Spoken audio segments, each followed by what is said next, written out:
Welcome, everyone. This is Frankie. I am doing this for the first time here. I'm introducing Mosca Sports.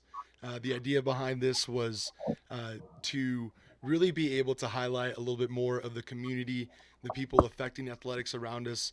And I thought this would be a really great way to introduce a show where it's obviously Mosca Sports, a little bilingual. Here in Las Cruces, we got uh, people from all over from different cultures, and I wanted to bring that into one place.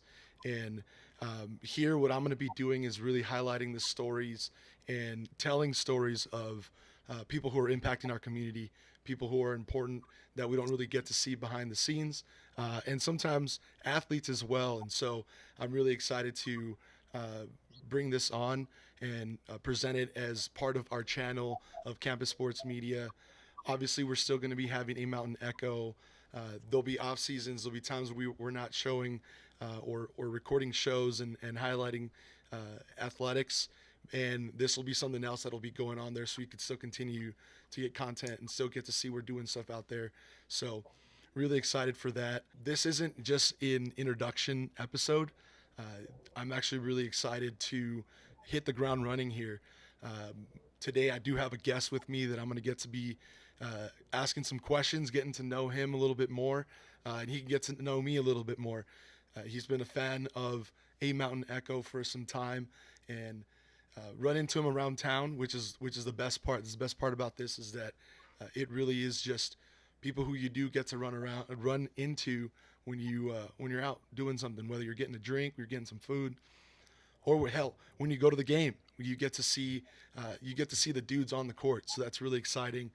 And so today, let's see how long it takes you to guess who it is. It's a bit special because he's not from Las Cruces, but he has a major impact whether you know it or not. He's from Columbus, Mississippi, and he is actually a D1 athlete. He's played at East Mississippi. He started at East Mississippi Community College, and he shot over 650 points is what he had there, over 250 rebounds.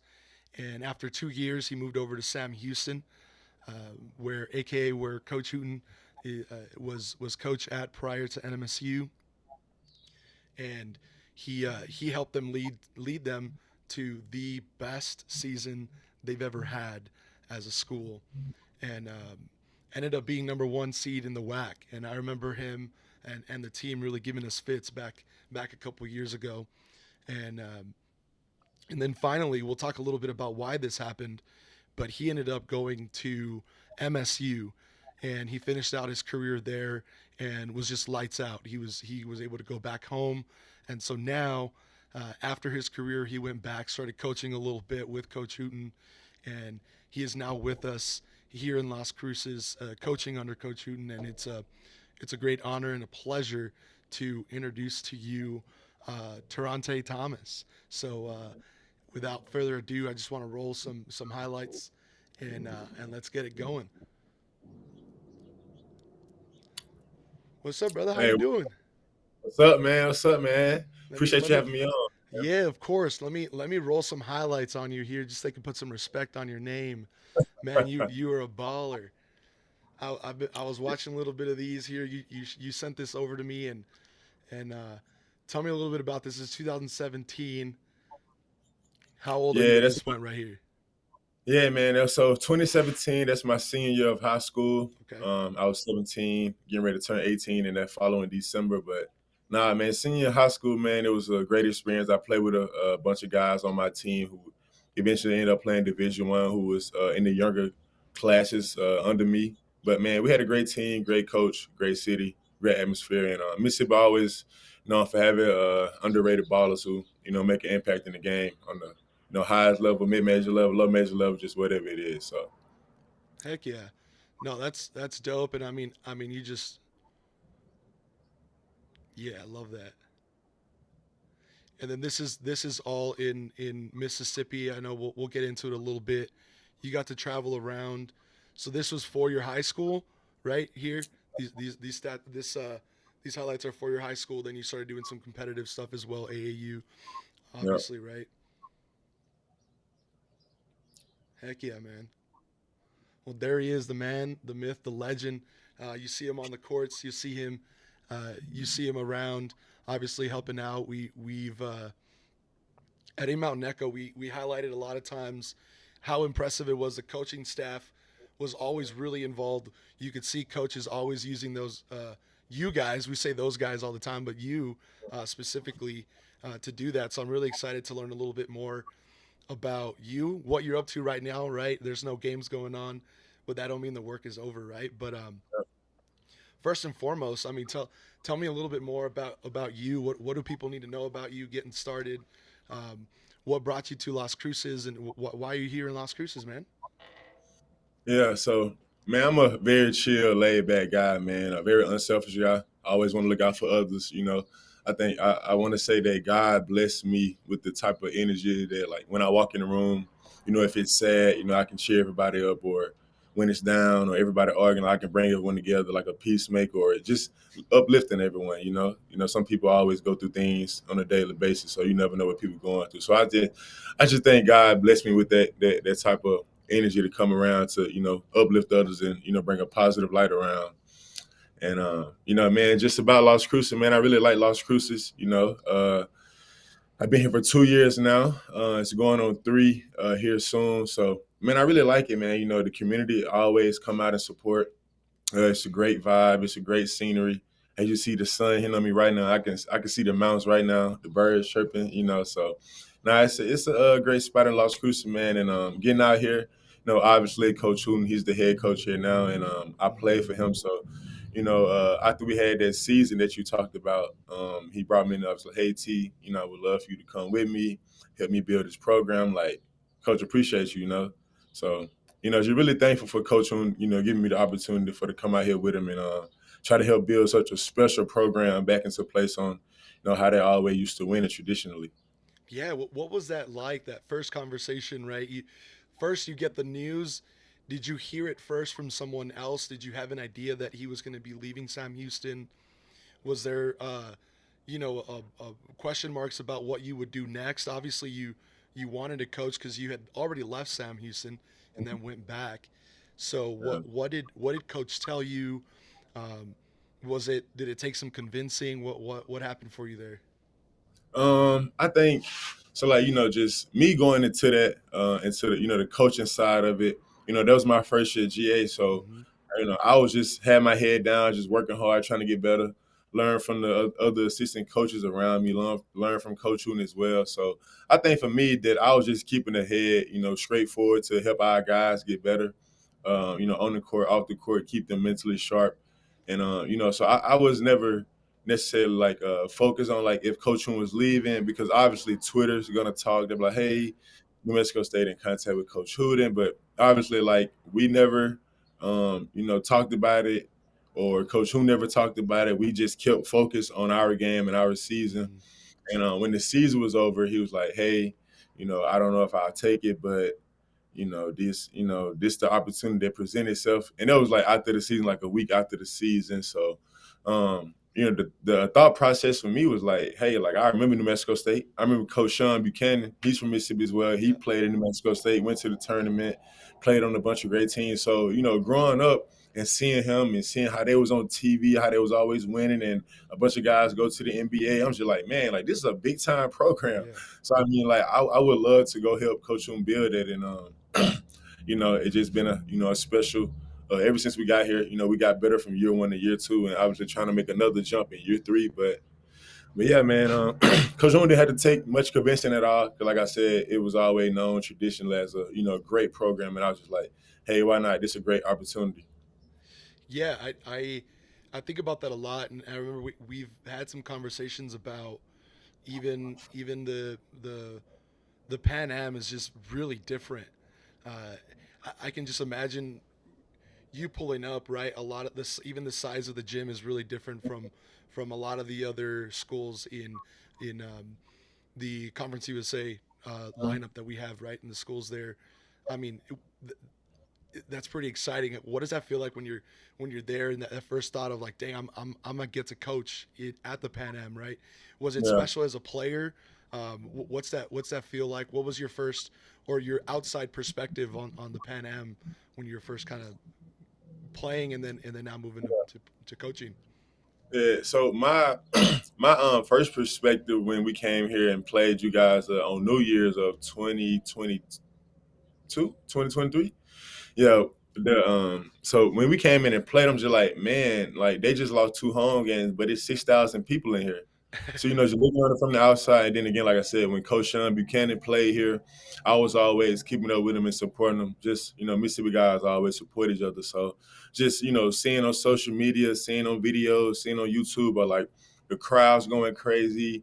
I remember when I even seen a couple highlights when Trevelyan Queen threw his headband in the crowd. So I mean, I was just like, man, this atmosphere is always electric. Mm-hmm. And finally getting a chance to come out and see it for myself before the fans came. I'm like, hey, like this is a really nice gym. I can only imagine what it looked like when we get in here. And my first time really experiencing it was we played Northern Colorado here, our first year here, and we was down I think 14-16, and we made a second half rally comeback, and like man, it was so loud. And then ever since that point forward, like we always had great crowds, great energy in the building, and our fans always come out support. So we always appreciate that, man, 1,000%, because we know a lot of teams around the country don't never get a chance to experience that or have that type of support around in their community. So nah, I mean, it was just special before on the outside perspective, Yeah. and it feel even better when I became, inside of it as well.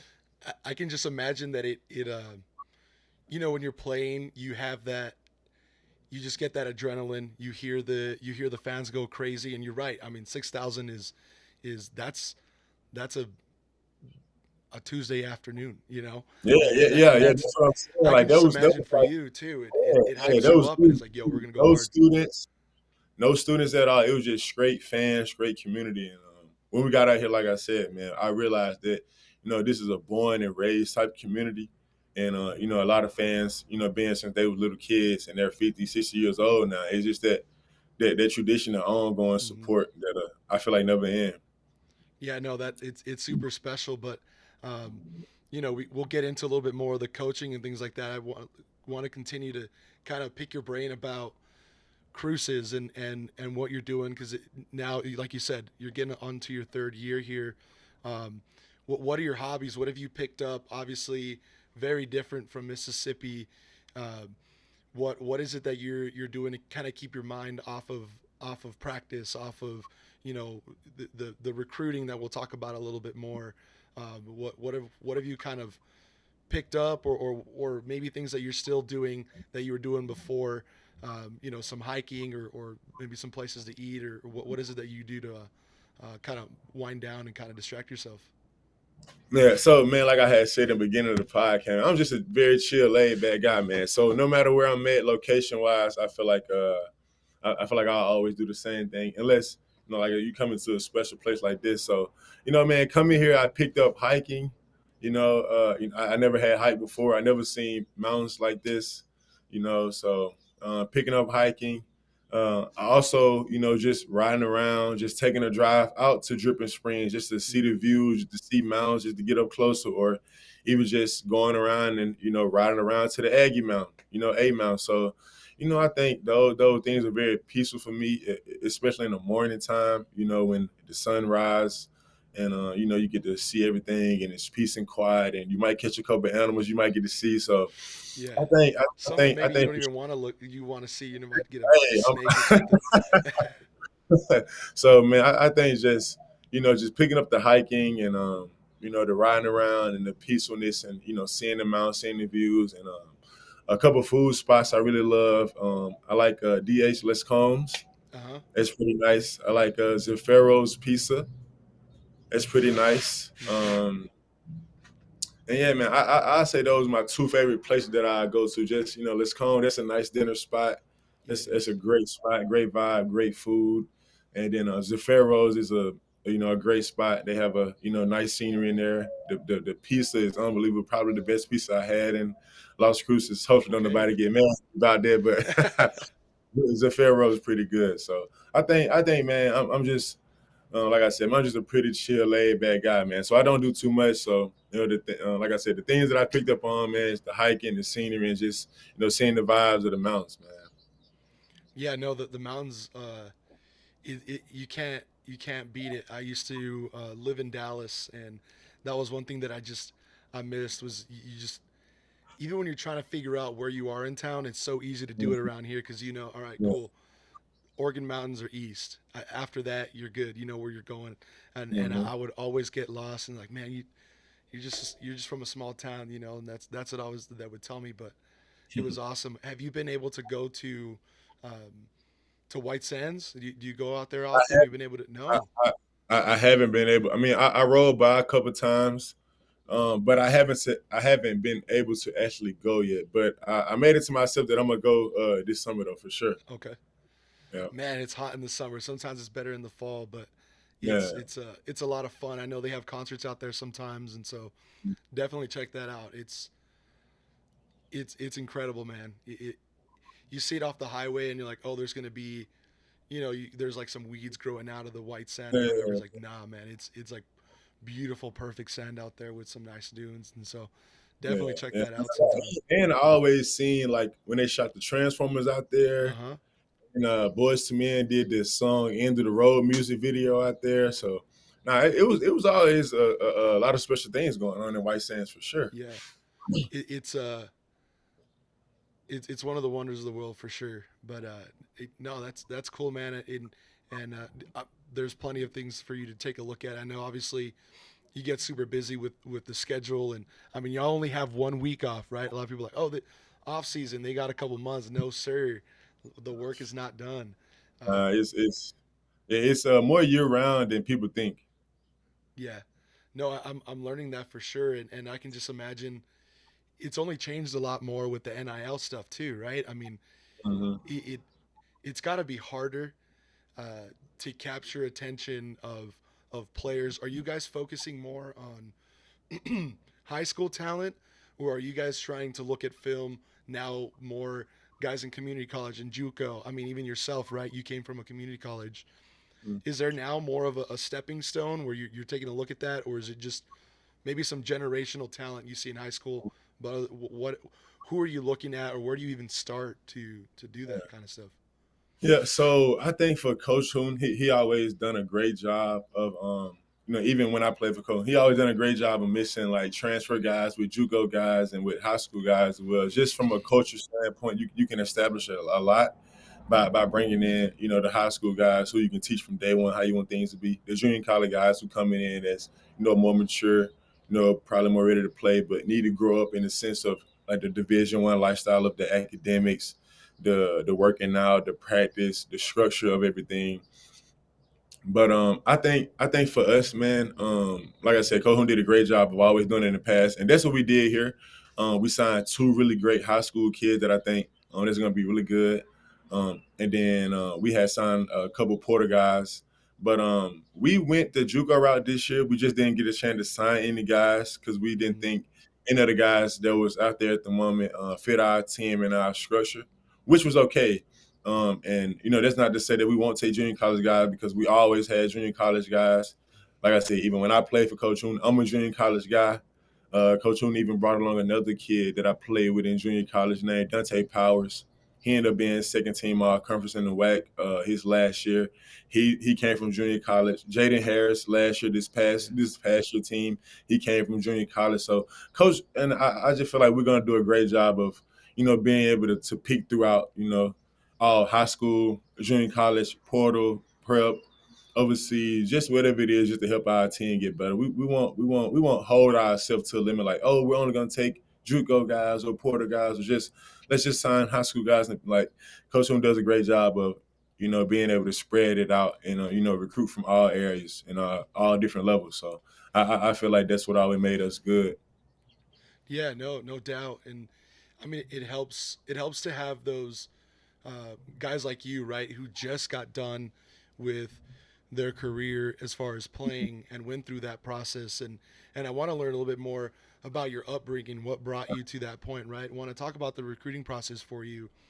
Um, but I also want to know, like, siblings, your parents growing up. What was that like for you, as a kid?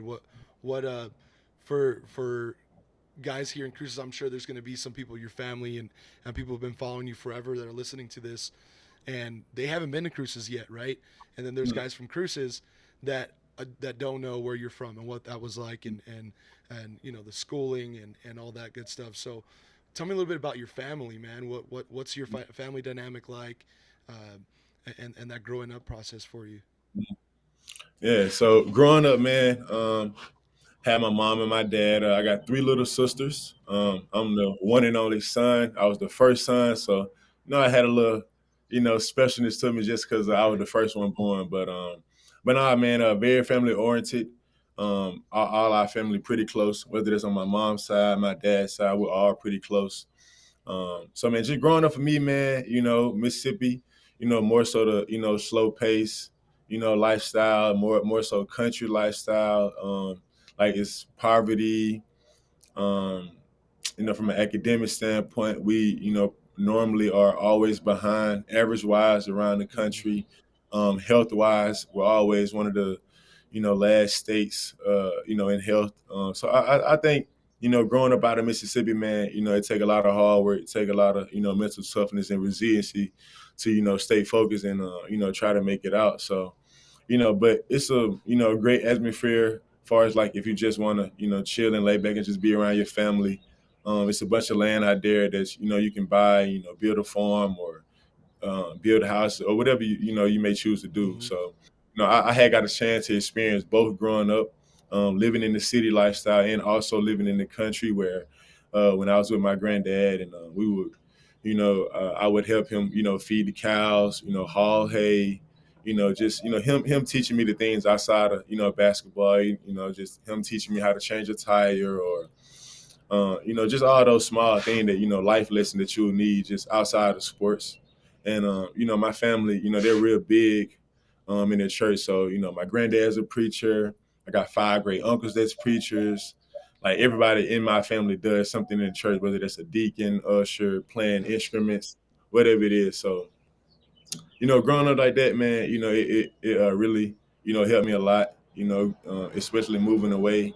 When you're away from your family like that, you got to always have good upbringing to, make sure you stay on the steady road of, staying successful. And when things do come up, with the adversity, then you're able to handle those things. Just because in Mississippi, like I said, like you got to grow up a different way to make it out, and that's what it was. Yeah, it's so different. I'm also the oldest. I have a sister who's in the middle, and then my youngest brother. And it is. I remember feeling for myself when I moved away for college, and same thing for me for myself. I was always my family was always faith oriented. We were always going to church. That was just Mhm. most people actually know me from that. I was studying to be a priest. I was in seminary for 7 years, and even though I was doing something good, right, and you went out to play basketball, there was still this guilty conscience of man, I'm leaving my siblings. I'm the oldest. They're still at home. What was that experience for you? Did you stay close with your siblings? What was your relationship with them as kind of it had to be almost like a long distance thing? Yeah. Nah, so what's crazy is, man, like growing up, being the only boy. So I had all my sisters, like they would gang up on me. You had their brother and sister fight, that you guys always arguing or picking on each other. So, growing up early on, when I was in my immature days, growing up, as a teenager, I would pick on my sisters, but man, once I left and went to college, man, I had really did miss my sisters. Mm-hmm. I felt like, from that point forward, like once I left and go to college, that our relationship grew even closer because we had missed each other and we didn't know how much we really meant to each other, until we, was apart from each other. And man, ever since that day, man, like all my sisters, we're pretty close, man. And like I said, I think me being away had brought us so much closer because, we didn't understand the magnitude of how much we meant it, meant for each other. So Yeah. I think, man, that it really helped us out, honestly. And I'm kind of glad it did because early on, like I said, we was fighting a lot. When you're around that age, you don't know how the relationship really is gonna be from a long term standpoint once you get older. But man, like I said, I'm just thankful that we had a chance to become very close because I really do love my sister and I do a lot for them. I would do a lot for them. So a lot of love for them, man. I know you got patience, and I can't imagine No a doubt. house full of girls. I had one sister, and I knew not to mess with her. She was tough. Girls can be mean, man. Nah, Guys are it's different. bullies. Girls Yeah, can be mean, man. yeah, yeah. Nah, it's crazy, but yeah, nah, no doubt, man, no doubt. Especially with my mom, it would be like my three sisters and my mom, so it'd be Hmm. like constant arguing and yelling. I'm like, oh my god, like I'm in the middle of it. So No wonder you say I'm laid back, man. I just go with the flow. yeah, I'm No, good. it's Yeah, I'm good, man. I just chill and lay back, man. I don't need too much. yes, sir. And when did you start playing basketball? At what point? Uh, you hear a lot of times you want to be athletes who make it to the next level, and then looking back, it's just be athletic. So Mhm. a lot of times you're getting a mixture of sports. Soccer helps with footwork, right? Football, aggressiveness. Did you start with basketball and stay there, or what sports did you play in high school or middle school leading up to that? Did you have a different passion? Was it always basketball? Yeah. So what's crazy is, man, like football was my first love. Okay. And I started out playing football when I was 6 years old, and man, I felt like I was a pretty good player coming up, and man, I played all the way up until seventh grade. So Hmm. I was like 12 years old, and I was just like, man, like I just want to try basketball. So that's when I started watching basketball. I'm just like, dang, the energy of the crowd, like I like that. Like I think I thrive in that type of environment. So, I started playing basketball. At first, I was taller than most kids. So I was just using my athleticism. I wasn't skilled at all.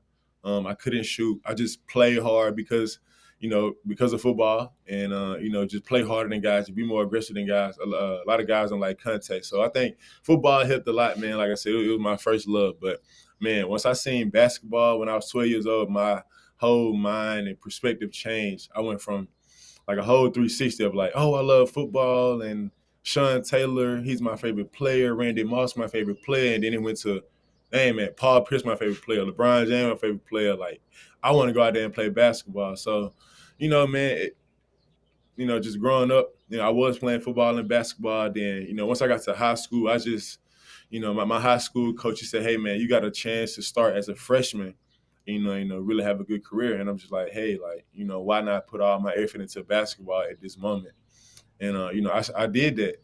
And my junior year came around. My dad asked me, and the new football coach had came. It was a new coach, and he asked me would I, like to come out and play because all my childhood friends and childhood teammates that I grew up with, they were still playing football. And it was like, hey, T, come play. T, come play. I know you still Hmm. got it. I know you still got it. So the head coach, he came to the gym every day, asking me. Coach Chris Pickle, he was a great mind. And man, he ended up convincing me to come out there and play, man. And went back out there playing. And what's crazy is like it was like a lot of things had changed, but not much to the standpoint that God had gifted me with such a good talent to always be able to play football. So, that first year going back out there, I don't, want to talk about myself, but that first year going back out there, I end up, being like first team all district, like third team Okay. all state, and Yes, like this the sir. same receiver class with like DK Metcalf, AJ Brown, like my junior year, 2016 was DK Metcalf and AJ Brown senior year. So, I was with that, in that, I'm not saying I was nowhere in that caliber of class of playing football, but Go off. They're not that, on here right now. It's yeah, all you, yeah, bro. but they just give you a little perspective of that. I had a little talent. I had a little talent. Yeah. So, but yeah, now football was my first love, man. And then, once I seen basketball, man, it was just a different type of atmosphere. Like I seen the energy.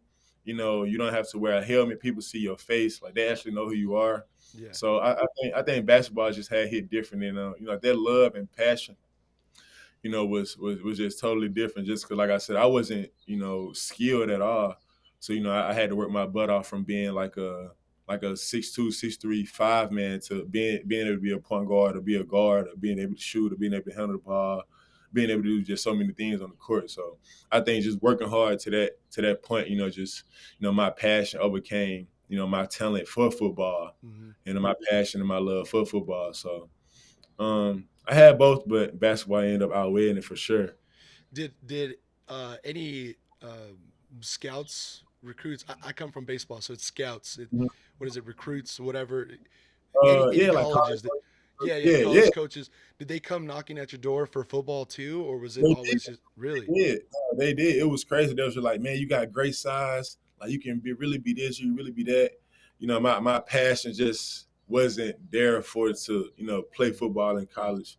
You know, sometimes I even look back like, hey, if I never stopped playing, like what I could have been in football. But everything's always works itself out. But yeah, man, I had a couple schools like Southern Miss. They really wanted me, but they wasn't sure if I was gonna play football or basketball in college. So they never pulled the trigger. Louisiana Lafayette, and they had a great team at the time. A couple SWAC schools, a couple junior colleges. But yeah, man, it was good, man. I feel like people knew that I was a basketball player and I wasn't gonna Yeah. play football in college. So, but it was good though. Like a couple schools still came out and tried to show interest and try to get me down and see if I really would like it. So What was it like for you? Um, you say your family was very involved in your church, right? And they were deacons mhm, and being in the music and doing all that good stuff. I know for myself, it was always hard. The practices, the traveling. mhm, Were they always pulling you back and forth? Where you got to be at church no matter what you're doing. You got to be there. What yeah. was that like balancing those two? Because I know that's always challenging to be able to do both, right? Mhm. To be honest, man, like I said, man, my family did a great job of raising me and just giving me so much support. Like literally, like I wouldn't say they gave me everything I wanted, but because I didn't ask for much. But from a support standpoint, they literally did everything they could. Whether they would drive me to games, drive me to camps, and it wasn't just my mom and my dad. It was like my whole family. It was aunties pitching in, cousins pitching in, my Mm-hmm. grandmother, granddad, childhood friends that are really close with, that I call and treat like brothers.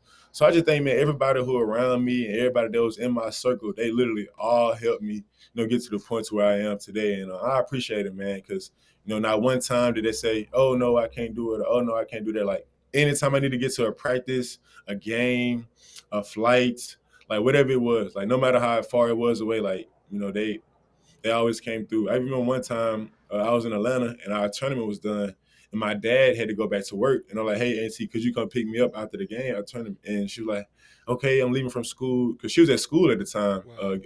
getting a PhD. And she came and got me. It was like 5 hours away. And like I literally called her the night before, and she came literally the next morning. So, Wow. my family always been a great support, man. So they never like try to pull me back, hold me back. They always push me, held me accountable, held me to a certain standard, and they always seen a vision, farther than I did. So they always push me, man. So nah, they never batted. They always supported every time. That's awesome. No, that it. We always say it takes a village, right, to get uh, to get ourselves to the next level, right? We're raising kids. It's not a two-man job, right? With two parents, it's the whole family, and sometimes it's not even blood that does it for us too, right? But I'm glad your family was around you, and that's why you're here now, right? And so that's awesome. Shout out to them for sure. Um, and then now you get recruited. Recruiting process happens, and uh, you end up going to Eastern Mississippi, right? Yeah, Where East you Mississippi. Yep. what was that like there? That's where was it two six over 600 points. Was it you were averaging with 13 points, I think it was a game. Hmm. Some rebounds there. What was that like? The transition away from it from home. Your freshman year, you're playing ball, right? So, tell me a little bit about those first 2 years of college. Yeah. So what's crazy, man, coming out of high school, I had a couple D1 offers, junior year going into my senior year. And, my junior year, I just had so much success and so much accolades come to me. I was named like this Danny Dozen. Coach is calling me. Coach, you filling up the gym. Coach, you calling my phone. So, I had took all that and ended up becoming, such this bad teammate, a bad brother, a bad son, a bad friend, just overall, just a bad human being. I was cocky. I wasn't giving thanks to God. I wasn't, acknowledging my teammates. I wasn't acknowledging my family. I was only there for myself and talking about myself. And I remember I had me and my brother was having a conversation. He was like, "You gonna go junior college?" I'm like, "Well, I'm not going to junior college. I'm going D1. Like, you see me? Like, you see me? I'm not going to junior college." And I was just so cocky, man, to the point where, that summer, going into that summer, God, had put into my life where, like, you know what, if you don't want to give thanks to me, I'm gonna show you that I can take everything away from you. So, man, God literally took, I'm not saying God literally did, but like I literally lost all my offers, lost all my attention with college coaches, and I ended up going junior college. I was a qualifier. I wanted to leave after my freshman year, but ended up staying 2 years. But man, it was a great experience. Coach Billy Bagley, he poured a lot into me. He invested into me, and man, it was a big transition, just from the standpoint of like, okay, now you're on your own. You're not with family anymore. You're gonna be by yourself. So I think just the responsibility factor outside of basketball was a transition, and I'm glad that I was ready for that. From a basketball standpoint, I'm thinking that, hey, I'm a high school kid. I was this highly decorated player in high school, so I'm gonna come to junior college and I'm ball out. So I had a couple of good games, and then this when the grind started to hit, the talent started getting much better. We started playing a lot of good and great guys who ended up playing Division I as well. But man, I had shot like 20% my freshman year from three. We went like 12-12. So he was like, "Man, I would love for you to come back or for you to go, but man, in order for you to be, the best player that you need to be, you need to come back and show people that you can really shoot the ball, and you can show that you can help lead a team win." Going into the year, we had a very sophomore-led group, Hmm. um, and I stayed. And like my junior college was like an hour from my hometown, but I stayed at my junior college in the summer. Like I never went home. Like Okay. I was there, nobody was there. I was in the gym 2-3 times a day, and going to that sophomore year, at the end of the year, we ended up winning state championship the first time in like 70, 80 years that they won the state championship. And I ended up, increasing all my numbers from, like shooting like 27% from three all the way up to like 39, 40, shooting, from 40 to 48, from, then the free throw line from like 62 to 77. So, I just made a bunch of huge strides and great jump, that sophomore year. And the athletic ability was always there, right? What are you working on? What you have the talent. That's obviously why you're there, and this also translates into coaching as well. Is it more of a mental thing? Is it the preparation? Because most of these guys are shooting really well, right? I mean, um, what are you working on at the gym? What are you preparing yourself for? Because the game is just so different, right? So what was it for you that changed, that flipped that switch? You talked about being a better leader, being less selfless, right?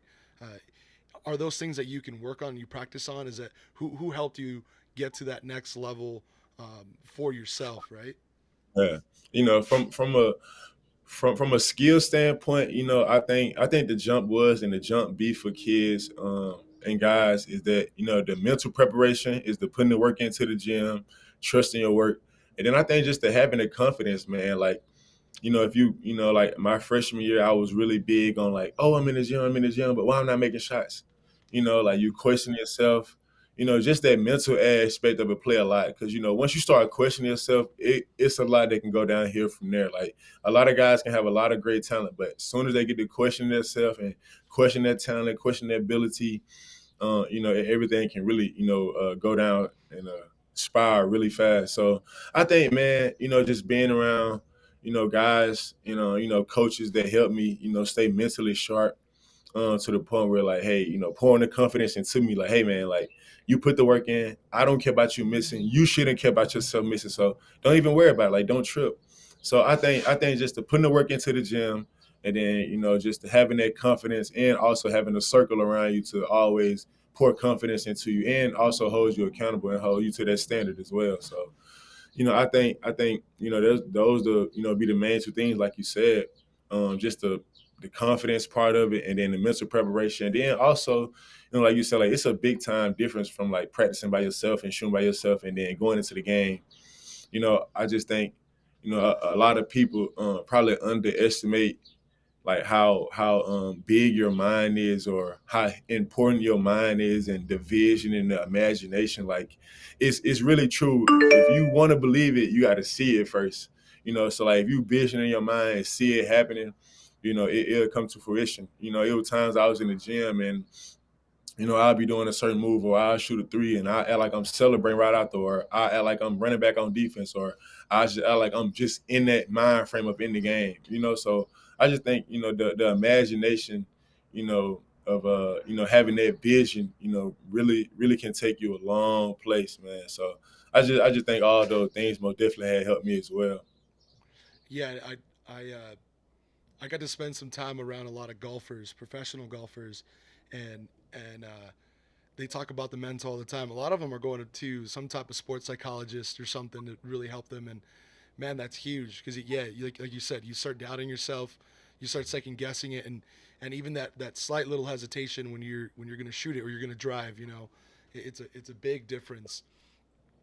Now you're going through your second year at Eastern Mississippi, and I'm sure Sam Houston wasn't the only college that was looking at Mhm. you at the D1 level. Was Coach Hooten at Sam Houston already?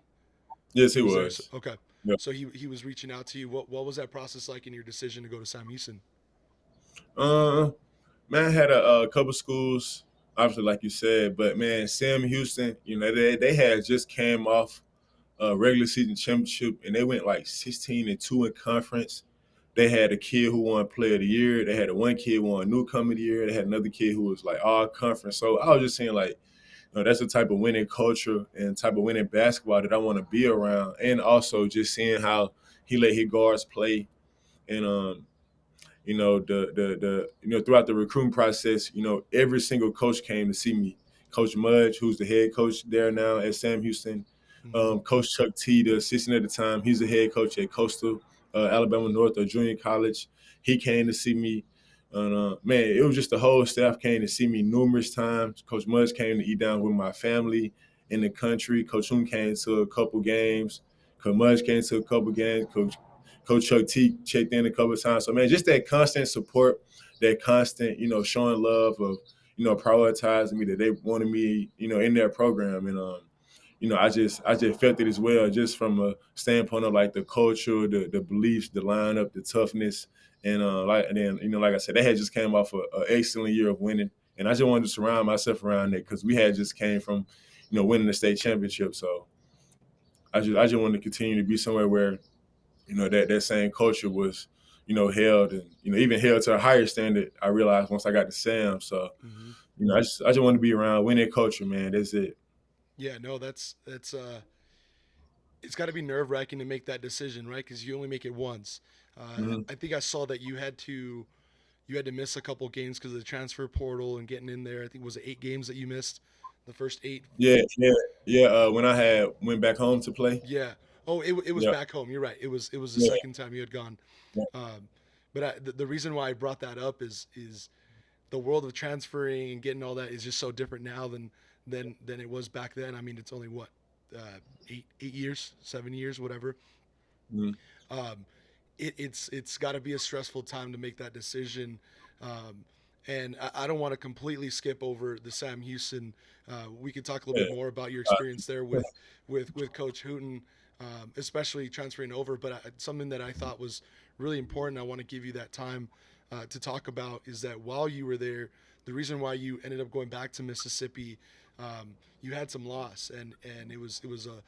I'm gonna assume that it was something that was I mean, transformative in your life, right? Losing something like that, losing someone like mhm. a parent, right? I'll let you talk about it a little bit more. Um, but what kind of, you talked about, you were selfish. You had to kind of transform yourself into a better player, better teammate, and then now you go through some adversity, right? And have to move. What kept that mindset? Talk to me a little bit about that time in your life there when you were at Sam Houston, and that adversity hit. Yeah, no doubt, man. So, man, I remember like it was yesterday. It was like literally right after our conference tournament. We had just lost in the conference tournament, which we should have won. We should have went to the tournament that year, Is that man. the one We you had guys were one seed? yeah, we were the one seed, man. We won like 21 games that year. We should have went. But anyways, man, my I had got a call from my sister. She was crying and she was telling me that my mom had passed, and from that point forward, obviously, losing a parent like that, especially your mom when you're the only son. I feel like the mother son relationship, whenever it's a great one, that it's a great bond, and like they always try to say like mama boys are soft, but nah, mama boys most definitely tough because I'm a mama's boy and everybody know I'm not soft. So but nah, man, just going into that transition, man. I felt like I needed to go home and be around my family, be around my little sisters, be around my grandparents, just because I was away for so long, and I just wanted to get that love of being back home, being around family, being around the support, being around, that constant love, being around, my grandparents who, always, giving me knowledge, giving me wisdom to be better as a person and, a better adult, growing up into the grown man world. Cause around that time was, I graduated college. So it was starting master's school. So now you're at this point where you're going to be 22, 23 years old. And like now you're getting older, getting grown, like you got to start making a lot of decisions for yourself. So, I just, maybe it wasn't the best decision for me, but for my family, I felt like I really wanted to go back home and play, even though the school that I played at wasn't necessarily a powerhouse or even relevant in the Division II, world of basketball. So, just making that transition, it was really for my family, man, and a little bit of it was from a basketball standpoint as well, just because I wanted to go back home and play a lot. Like I played at Sam. Obviously, I had to fill a role. We had a lot of great guys on that team, and nothing wrong with that. I did what's best for the team. I felt like I could have brought more, but that's why I wanted to go back home to, just to get a little validation to myself to let myself know, like, hey, man, you can still play no matter what level it is. If you can get buckets, you can get buckets. So, Yeah. I just wanted to go back home in front of my family just to show it in. And then also, like, it was a lot of younger kids in the city who had a lot of talent, who end up being really good right now in college basketball, that I wanted to show them, like, hey, man, like, this is life. It ain't all about like basketball and you playing at the highest level. Like, this is life. Like, I came back home to, show my family that the support, to show the kids that, hey, like, this is how you got to move with basketball. And basketball is not going to be the only thing that you're going to be able to do in your life. Like, you're going to have to get ready to do something else. So, I just think going back home was for every reason, but myself. And I feel like God blessed me for that because I went back home and poured myself into, well, I poured a lot of everything that I had into others. So, Yeah. I think I saw it once he went back home. There was a game where you had like 36 points. You were like two assists from a triple double. So you were yeah. balling. You were going crazy. Um, Nah, I was, yeah. Yeah, and I was, and I was out there balling, man. yes, sir. I know. Definitely. I was like, dang. And you can just see the level of talent from even from when you went from East Mississippi to Sam Houston. Obviously, the numbers were different there, right? And it's just the level of talent. It changes as you go on. Is there a moment where you're training, right? You're growing up. It's like, man, NBA. I want to be just like them. Is there a Yeah, no, transition where it's like, I just want to give back to the game? At what point did that happen at Sam Houston? Did that happen after that year when you're like, obviously going back home and playing there is when you were already in that mindset. When did you have to accept that and then still continue to play mm, and play well, and still understand that you still have a talent that could be a blessing, mm, right? yeah. How did that Um, process go for you? Man, early on, like I remember seeing Kentucky win the championship and Michael Kidd, Gilchrist, and Anthony Davis and that team. And I was a big Michael Kidd Gilchrist fan. And I'm like, man, I want to be like Michael Kidd Gilchrist. Like, he was the number 2 pick in the draft. Like, he got bounce, he athletic, he could defend. At the time, he was making a couple pull-up jumpers. I was like, man, I want to be like him. So, once I seen that he was the number 2 overall pick and he didn't even get a chance to stay in the league, I'm just like, hold on, like, what that mean for a guy like me then who gonna go play like, a smaller college other than Kentucky and win a national championship? And again, my ninth grade year, um, it was a guard at Kansas. His name was Mason and Frank Mason. and he won Player of the Year, and he didn't get drafted at all.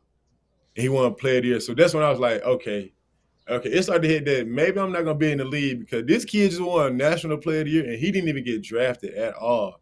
So, I think he hit me early on, like ninth grade, 10th grade, and I was like, okay, I'm gonna just play because I love the game and I just want to play at the highest level that I can play it. Like whatever it is, whatever that look like, just being able to play as long as I can and be happy with my career because I poured a lot into it. Yeah, So yeah, yeah, so that's what it was nice. like for me.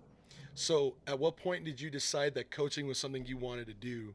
Uh, it sounds like you already had that kind of that mindset of giving back, showing the kids. You just said, this is how you play. So you're almost like a player coach towards the end, especially at Mississippi back home. No doubt.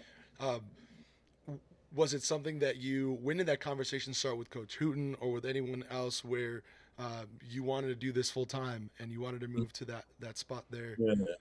So man, I remember like yesterday, man. I was in class my sophomore year, and all the teachers just kept talking about like, oh, because we had a bunch of athletes who were pretty good in our school that played Division 1 basketball or football or baseball, and she was just like, oh, you guys got to have something to do outside of basketball. You got to find yourself outside of basketball. Uh, I remember that conversation like yesterday, man. And I was on Twitter and I was just looking up all the college coaches going through a thread, and they were just talking about how they struggled the first couple years before they really got into the coaching world, and how hard they got to grind, and how hard that you got to start off, and you got to work your butt off. So I think early on, man, I knew that I had a passion for coaching, and that's what I wanted to do. Like I knew I wanted to stay around the game. I knew I didn't want to do anything else outside of like basketball or sports related. Like I just couldn't see myself. Obviously, if you had to, you got to make what's work for yourself and for your Right. family. But I just could never see myself doing anything outside of dealing with basketball, whether that was coaching, training, just whatever it was. I just always knew that I was gonna be something with basketball to help give back to the kids, like you said. And then the conversation with Coach Hooten, it was the summer after my last year playing at the back home in Mississippi, and it was between like me going overseas to play, and then obviously start my coaching career. And when my mom passed, I went through a rough patch those first 2 years of like so I just thought, being over there overseas on how I would be able to handle it, being so far away, different time zone, different culture, different language, just different everything. I didn't know how I would be mentally over there. And Yeah. on top of that, I just asked God to place it on my heart to, hey God, like let me know what you like me to do, like to keep playing or to keep coaching, like whatever it is, God, like I'm okay with it. Like if it's to go coach, I'm all for it. If it's to go play, I'm all for it. So I just think, man, guys just kept putting it on my heart that, go coach, go give back, go be selfless, go, pour into other guys, go make something for yourself outside of basketball, like, go make a name for yourself outside of that. And, I was okay with that because, like, I was okay with my career. Like, I did everything that I thought and more.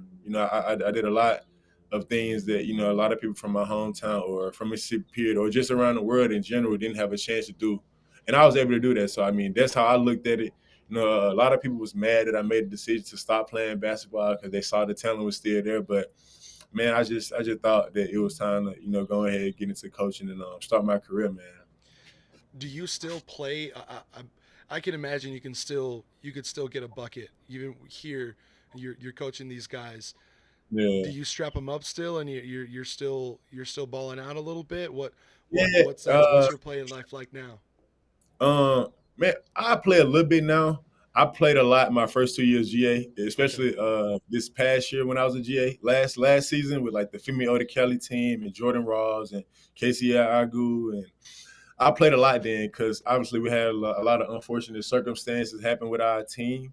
Yep. So I had to practice a lot. Like I was the scout team point guard, the second string point guard. So I was out there like playing and practicing every day. So I was out there, still getting a couple of buckets and stuff. So nah, man, I most definitely still lace them up and play. Now that the recruiting is kind of narrowed down a little bit and slowed down, I started playing a little bit more, getting into shape because when our guys get here for summer workouts, I like to be in shape enough to where I can still play with them or I can get on the court and guard them throughout a drill or, whenever they need to play defense, I'm going at them, showing them like the different angles, not opening up your hips or walling up at the rim, just different stuff like that. So in the summertime, most definitely still play a lot with our guys and help them get better. And also like before the season, really get into it, like practice and get into the preseason practice and the scheduling. I'll still play a lot with them as well. So yeah, nah, man, I still get a bucket, man. You still show them who the boss is, huh? Yeah, Yeah. yeah. I told him like, hey, I know I average three. I know I averaged 3 points at Sam Houston, but hey, I can still give you a bucket. I just didn't play Yeah. because I ain't have no defense. Coach Hoon loved defense, so that's why I didn't play. So Yeah, I'm no. like, hey, I can get a bucket now. Hey, I can still get one. Yeah, the I was actually going to ask you what your specialty is in, right? And what is it that you bring to the team? Uh, you hear it all the time, sometimes a little bit too much on Twitter, that there is a big focus on defense. Uh, what is it that you are specifically uh, hired to do, or what your job is as a coach? What do you help the guys with? Uh, So from the playing standpoint, my specialty was whatever the team needed to do. Because like I said, like growing up, like when I started out playing basketball, I was a post player at first. Like I was like an undersized five, just running around playing 5 out motion. So I think I played at every aspect of my life, like every position in my life. So I think whatever the team needed me to do, whether it's be a guy who could play small ball for and take advantage of mismatches, or a guy who can play point guard with a bigger lineup, being able to create plays for others. And, in my career, when I had to be a scorer, I had to be a scorer and get buckets. So I think it was just whatever the team needed me to do in the moment, whether that was at, my junior college, whether that was to be a scorer and a playmaker and a rebounder, or when I was at Sam, whether that was to be a guy who's a cutter, a rebounder, just a catch and shoot open guy, offensive rebound guy, loose ball guy, dive on the floor, great energy guy, utility guy, being there for my team. And then, when I went back home to play, obviously being asked to do everything on the floor, score, play, make, rebound, initiate offense, be a leader, sometimes be a coach. So I just think, man, whatever it was that my team needed me to do, that I was able to do. And then, from the coaching perspective, um, Coach Hoon give a lot of us a lot of responsibilities. Coach Hoon not a coach who like limit guys to one thing. He always likes guys to branch out. I remember our first conversation when he hired me. He said, "Hey man, like I know you're a GA now, but by the time you leave me or whatever it is, like I want you to be able to do everything, whether that's academics, whether that's getting guys in school academically, whether that's basketball guys, working out guys, whether that's doing scouts, whether it's recruiting."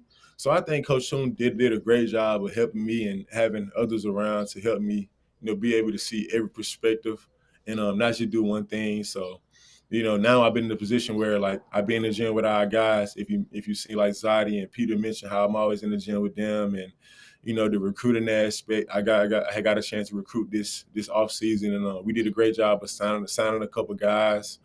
Um, scouting purposes. I had a chance to do a couple of scouts this year. So I think, like I said, man, Coach Hoon did a great job of, making sure everybody on our staff being able to do a lot of things and not just one thing. So I think just being able to do everything, man. The biggest thing I always learned from Coach Hoon, and even when I was a GA, Coach Mudge, who's currently the head coach at Sam now, Mm-hmm. they always say like, you got to be there for the players, be there for the players, be there for the guys. The guys are the most important thing. So I think the most important thing is just being there for our guys, making sure they're good, making sure they're mentally there, making sure they're ready to play, making sure they're staying in the gym, and then just checking on them outside of basketball, making sure family good, making sure they're okay because we live in New Mexico. A lot of kids are coming across the world, so just being there for them, man. So Yeah, when I was in seminary formation, there's a lot of parallels there. We didn't compete. We weren't obviously we didn't have the games, right, but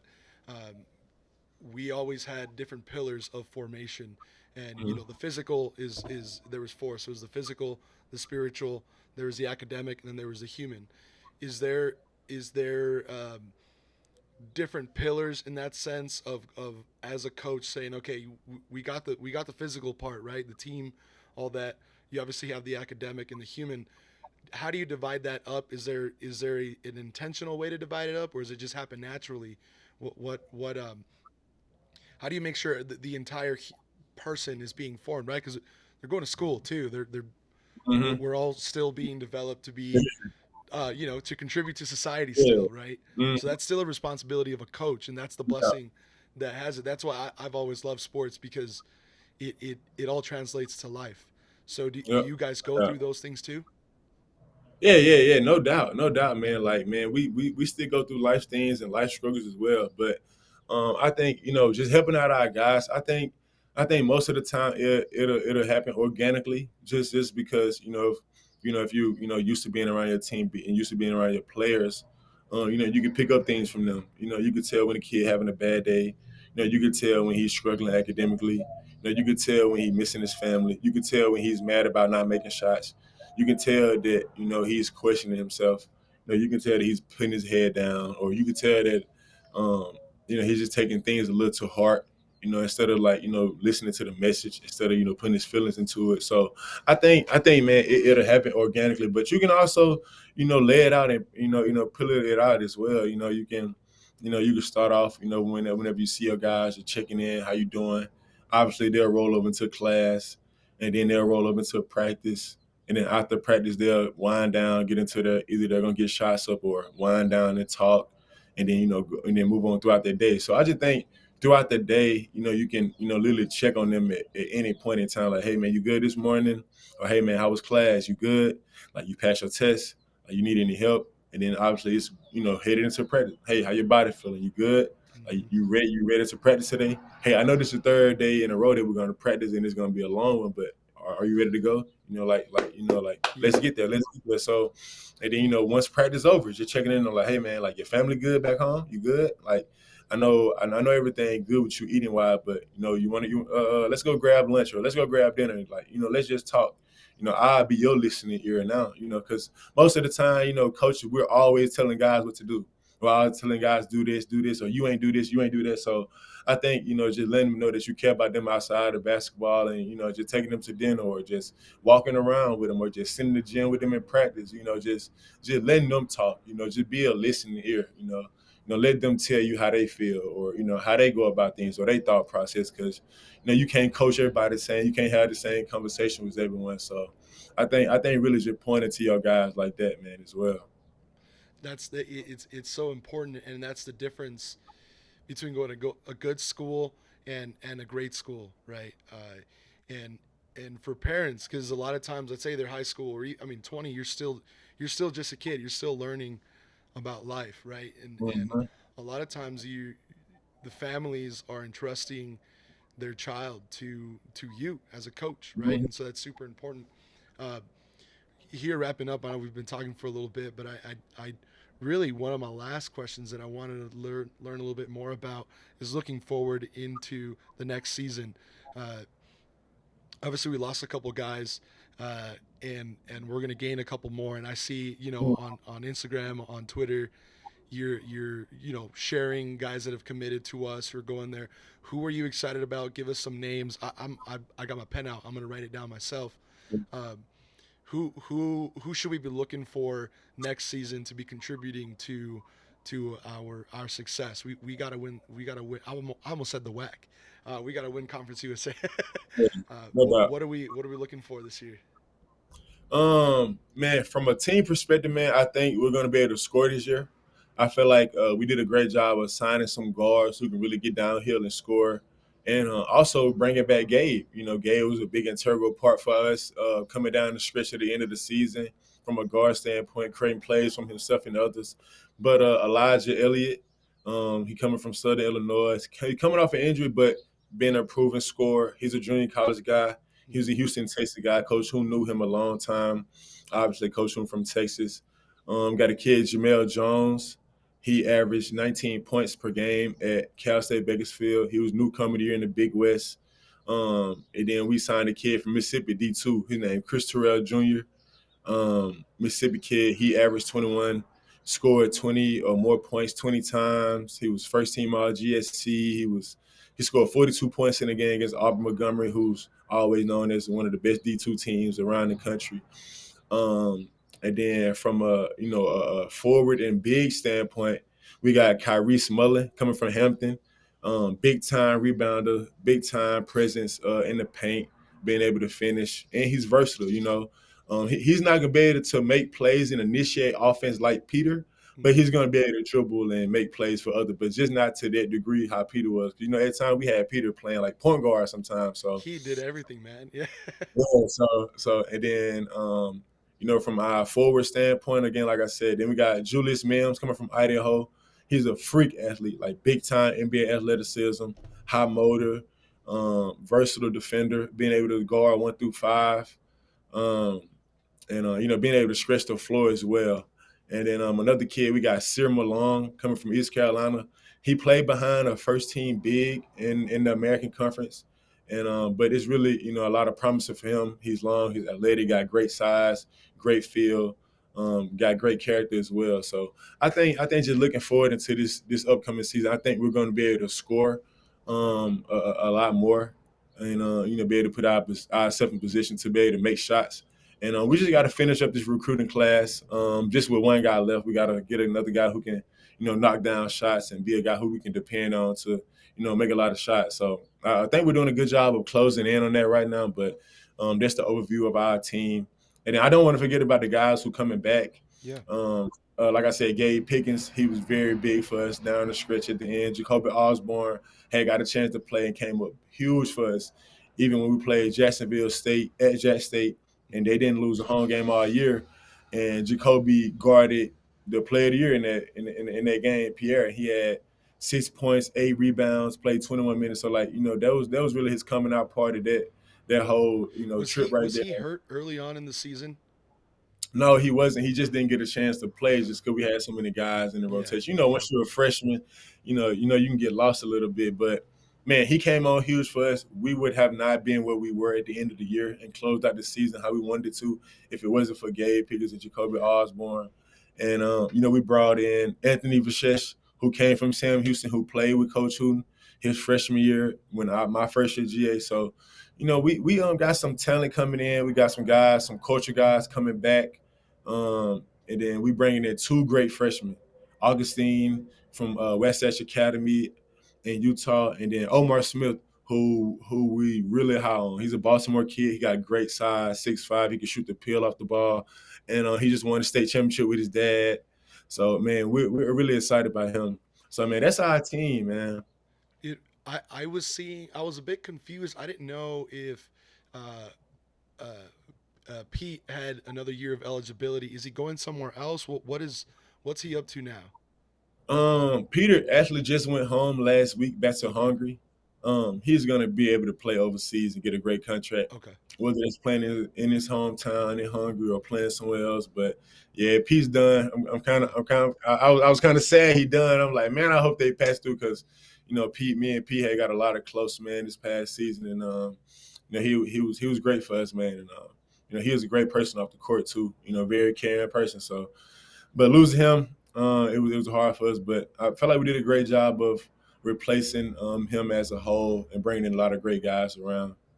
I imagine you need more than one to fill the role that he had. He was just always.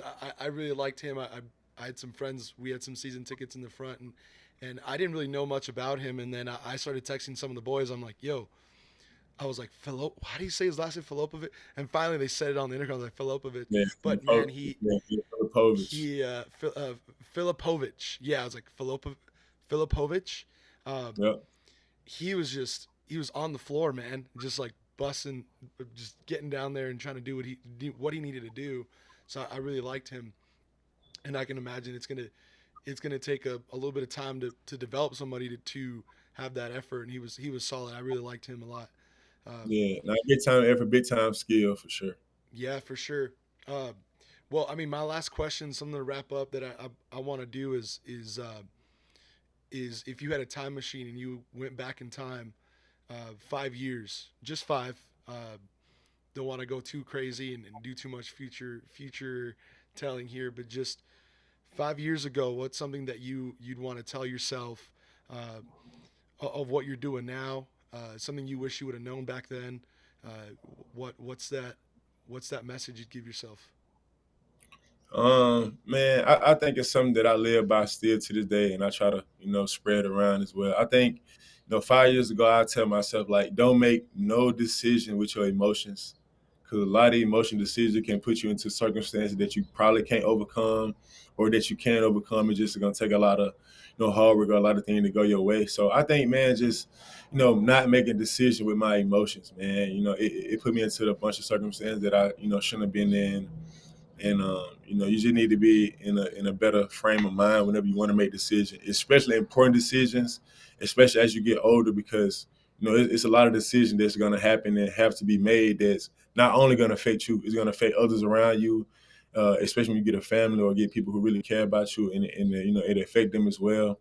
So I think, man, just not making no emotional decisions, being in the right mind frame of calming down, let everything clear out, and then putting a real plan up to what you want to do, So I just say that, man. Anybody listening to this, no emotional decisions.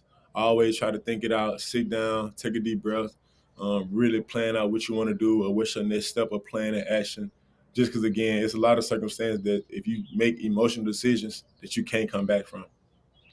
Yes, sir. No, I appreciate you. That's a good message, and it's been some time. I know, like I said, I've seen you a couple times around town. Yeah, DMs like, "Yo, we got to make this happen." I appreciate you uh, taking this time to share a little bit about yourself. Really, I want to be able to just know your story, have people know your story, so when they go to the games and they see you out there, you're not just some dude. They're not, those Twitter fingers go crazy sometimes because we don't know each other. You yeah. don't know the guy who's there. You don't know what he's been through, and so I wish you the best of luck this season. We'll obviously be watching, and really excited to see what you guys do this year. Yeah. Nah, well, man, appreciate you having me on, man. Like I said, man, I've been a huge fan of the podcast. I feel like, you guys do a great job and have done a great job of, always giving out great content. And, especially you guys knowledge, you can say you guys do your homework and do a great job. So, man, I appreciate you having me on, man, giving me the opportunity, to talk about, the Aggies, talk about Cruces, talk about myself as well. So, nah, man, big shout out to you. Appreciate you, man, and most definitely look forward to staying in touch with you, man. We're gonna grow our relationship even closer, and I'm a Yes, sir. huge fan of the podcast, so you're gonna see me around. Most definitely, always watching and tapped in, and supporting, man. No, I appreciate it, and we got to go out to one of the games at some point, or No game doubt. practice. I want to go to the practice and see how you Yeah. guys operate and how the magic happens. Mhm. It's uh, it's cool to see the games, but to see where all the dedication is coming from. I know it's not easy, and I appreciate you. I mean, everything y'all are doing is hopefully for the growth of the city. So um, best of luck to you guys as well. And of course, yeah, we'll be tapped into each other, and I'm really excited. And this won't be the first time. I mean, we'll do it again when we're at when you're out somewhere, Sweet 16 or something. We'll hop Yeah. in the hotel No room and doubt. No doubt. No doubt, man. No doubt. No doubt. So all right.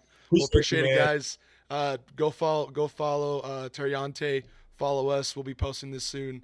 Appreciate you guys. If you haven't yet, like and subscribe, and we'll be getting some more interviews in here, and appreciate you guys. Yep. Take care, man.